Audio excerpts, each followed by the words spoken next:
kasih sudah klik video ini. Tapi jangan lupa guys, klik tombol subscribe karena subscribe itu gratis. Dengan subscribe kamu support channel ini terus untuk upload hampir setiap hari. Ingat, subscribe itu gratis, gak ada ruginya kamu klik tombol subscribe guys. Selamat menonton, enjoy.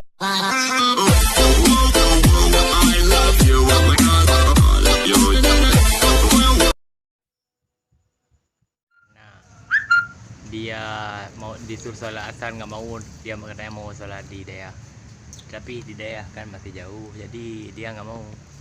Sampai beti lihat ya guys, lihat mukanya guys, lihat mukanya guys, cemberut kayak gitu guys, mau ketawa dia guys, makanya dia paling muka guys.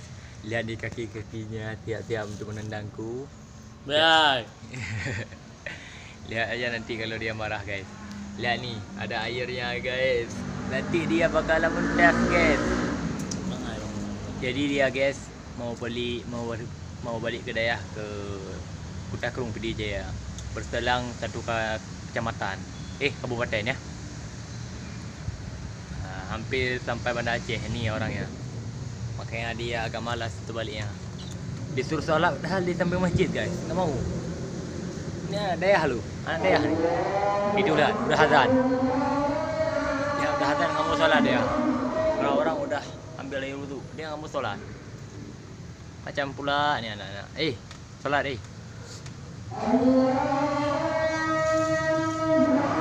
Oi.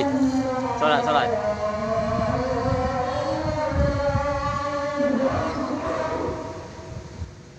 Kita di masjid dia enggak mau solat.